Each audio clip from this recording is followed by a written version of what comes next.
Bismillah, alhamdulillah, wassalatu wassalamu ala rasulillah wa ala alihi wa sahbihi wa mawalah wa la hawla wa la quwwata illa billah, amma ba'd.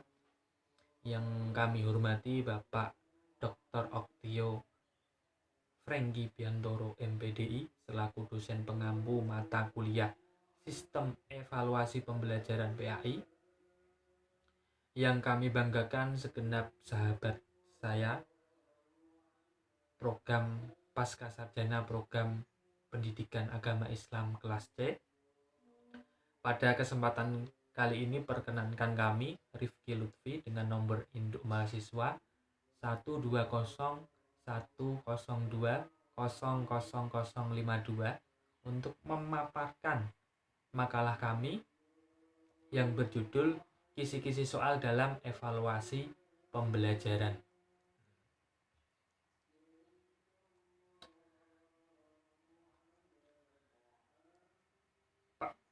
Kesempatan yang pertama, sebelum menginjak kepada kisi-kisi soal, mari kita bahas terlebih dahulu kenapa kisi-kisi soal itu penting dalam proses evaluasi pembelajaran. Dalam rangka melaksanakan pembelajaran mulai dari tingkat dasar sampai tingkat perguruan tinggi, itu guru dituntut untuk mempunyai peran yang lebih penting dalam mencapai tujuan pembelajaran dengan melaksanakan salah satu tugasnya, yaitu mengevaluasi hasil pembelajaran. Ini juga ditegaskan pada Undang-Undang Nomor 2 Tahun 1889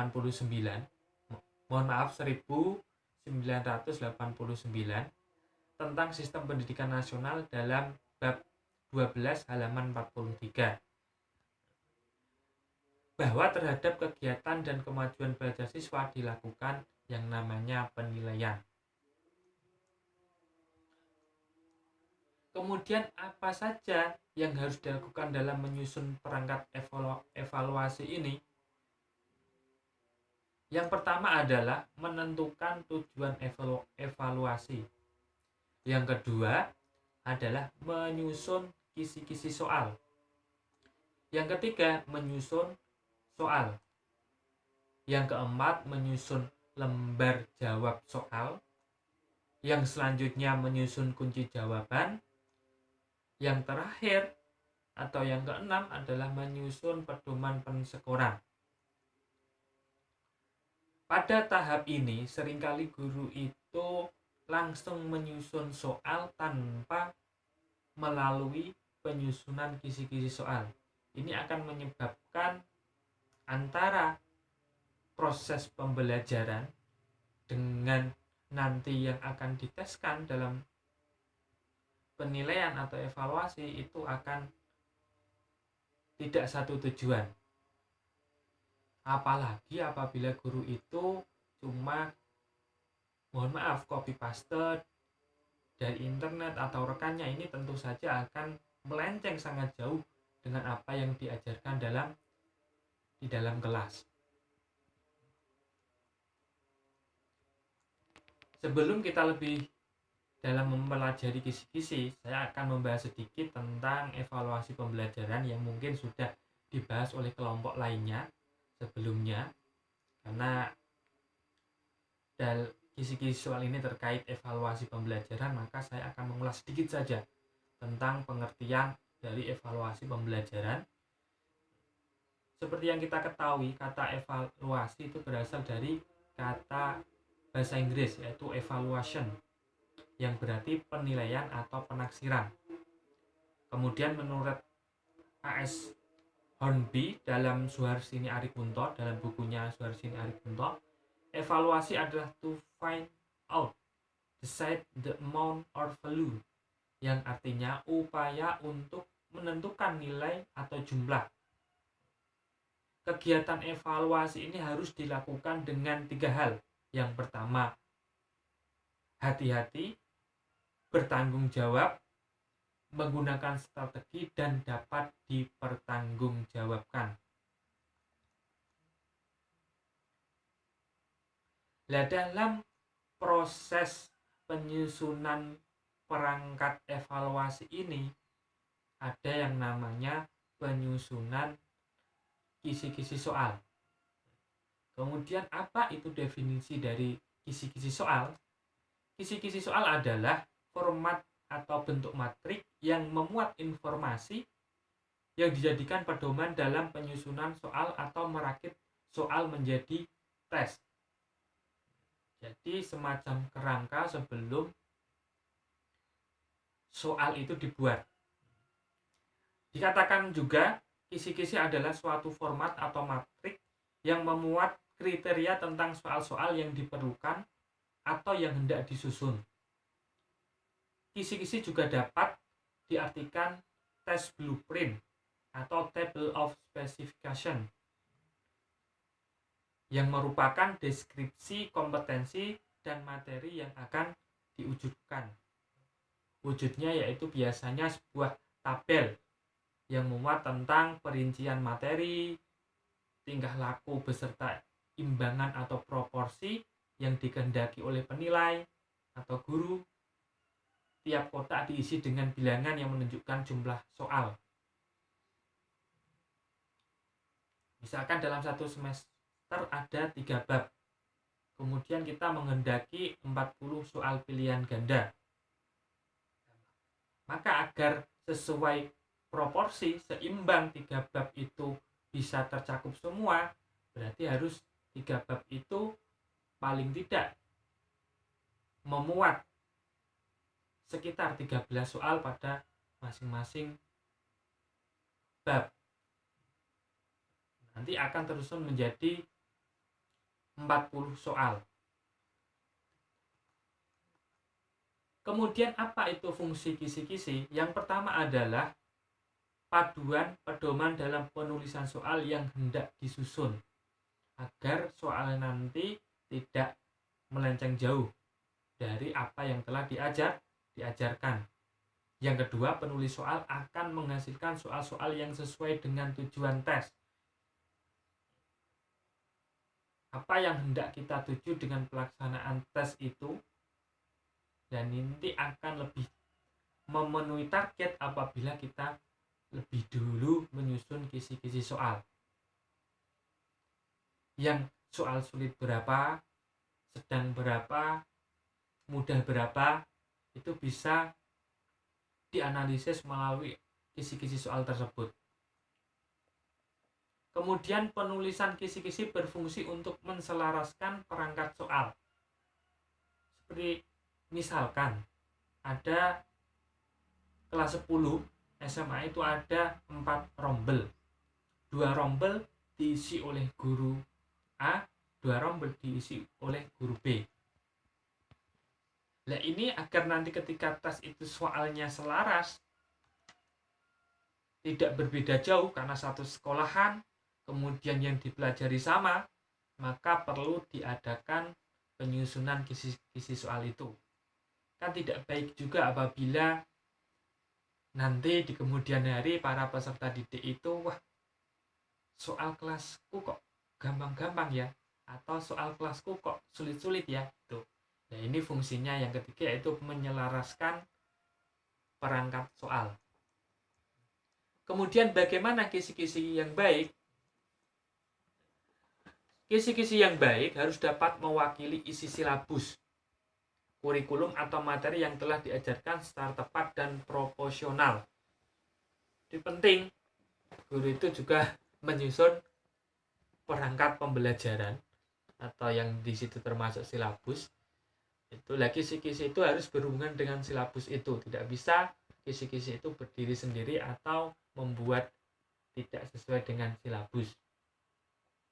Karena tentu saja di silabus itu ada yang namanya kompetensi dasar, kompetensi inti, dan lain sebagainya. Nah, kisi-kisi disusun berdasarkan itu. Kemudian yang kedua, komponen-komponennya diuraikan secara jelas dan mudah dipahami. Tidak perlu apa itu panjang lebar tapi ditulis dengan jelas, singkat dan mudah dipahami. Yang ketiga, materi yang hendak ditanyakan dapat dibuatkan soalnya. Bahasa mulut dengan bahasa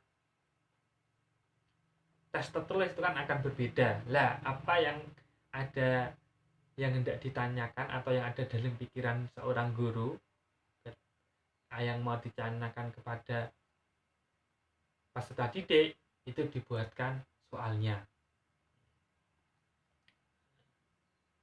Kemudian aspek apa saja yang dapat diukur dalam evaluasi pembelajaran? Ada 3 aspek yang dapat diukur dalam evaluasi pembelajaran. Juga mungkin ini sudah dibahas kelompok yang lain, tapi saya akan sedikit saja membahas. Yang pertama adalah aspek kognitif, yang kedua adalah aspek psikomotorik, yang ketiga adalah efektif atau sikap. Psikomotorik keterampilan, kognitif pengetahuan. Nanti kita akan tahu aspek kognitif ini yang ingin dicapai apa, psikomotorik ini yang ingin dicapai apa, afektif ini yang ingin dicapai apa. Yang pertama adalah aspek kognitif. Kata kerja operasional yang dapat dipakai adalah mengingat, memahami, menerapkan, menganalisis, menilai, menciptakan. Misalkan, apa itu menciptakan? Misalkan, peserta didik mampu menentukan hukum bacaan tajwid pada dalil tentang beriman kepada Allah. Ada lain, misalkan untuk yang ingin dicapai peserta didik yang memahami itu, peserta didik mampu membedakan antara perilaku yang mencerminkan sikap adil dan tidak adil. Itu aspek kognitif. Kemudian ada aspek psikomotorik. Kata kerja operasionalnya itu banyak sekali, tapi intinya ada di peniruan, manipulasi, ketetapan, artikulasi, dan pengalamiahan. Nah, dalam psikomotorik ini siswa didik dituntut untuk mampu memproduksi dan membuat ataupun memanipulasi dan memposisikan. Berarti peserta didik misalkan mampu menunjukkan perbuatan yang mencerminkan iman kepada Allah, misalkan seperti itu. Yang terakhir adalah ranah afektif. Ini kata kerjanya menerima, menanggapi, menilai, mengelola, dan menghayati. Misalkan peserta didik mampu menghayati surat Al-Hujurat ayat 14 dan diterapkan dalam kehidupan sehari-hari. Itu berarti afektif dan psikomotorik. Menghayati, itu kata-kata menghayati ayat Al-Quran, menghayati hadis, menghayati tentang misalkan toleransi, taat pada aturan, dan lain sebagainya. Itu pada ranah efektif. Nah, kita akan masuk pada penyusunan kisi-kisi soal. Penulisan kisi-kisi soal adalah kerangka dasar yang dipergunakan untuk penyusunan soal dalam evaluasi proses pendidikan dan pembelajaran. Dengan kisi-kisi soal ini, maka seorang guru dengan mudah dapat menyusun soal-soal evaluasi. Kisi-kisi soal inilah yang memberikan batasan guru dalam menyusun soal evaluasi. Jadi tidak sakarepe dhewe ya, harus ada batasan-batasan dalam menyusun soal. Dalam penyusunan kisi-kisi soal ada beberapa aspek yang harus diperhatikan. Yang pertama adalah nama sekolah, yang kedua adalah satuan pendidikan, misalkan SMP, SMA, atau SD. kemudian mata pelajaran, berarti kalau kita PAI, kelas atau semester, kurikulum atau acuan, misalnya KTSP atau K2013, alokasi waktu 90 menit, 120 menit, dan lain sebagainya, jumlah soal 50, 55 contohnya, penulis atau guru mata pelajarannya siapa, kemudian standar kompetensi atau kompetensi inti, kompetensi dasar, materi pelajarannya, indikator soal, bentuk soal, apakah itu esai atau pilihan ganda, dan nomor soal. Penentuan dan penyebaran soal. Ini bisa dilihat pada tabel di sini, terdapat di situ ada kompetensi dasar 1.1 terbiasa membaca Al-Qur'an, kemudian di situ materinya tadi kontrol diri, husnudon, ukhuwah Islamiyah. Persebaran soalnya bisa dilihat di sini, jumlah soal tes tertulis. Ini di sini berarti pada bab ini ada 6 pilihan ganda, uraiannya tidak ada, jumlah soal praktiknya juga tidak ada. Nanti misalkan di kompetensi dasar kedua, misalkan penerapan perilaku yang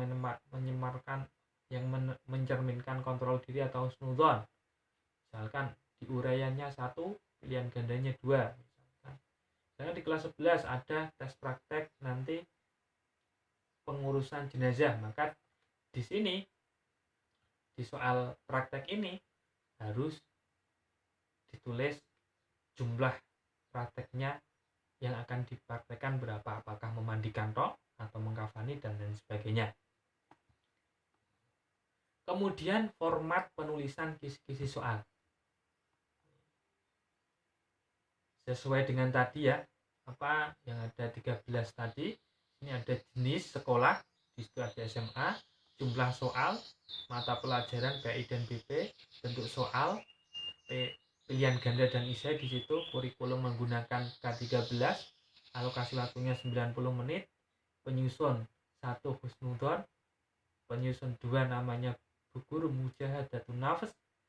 Dan di sini ada standar kompetensi atau kompetensi inti, kemudian kompetensi dasar, ada kelas, materi dan pokok, kemudian indikator soalnya ada, nomor soalnya juga sudah ada.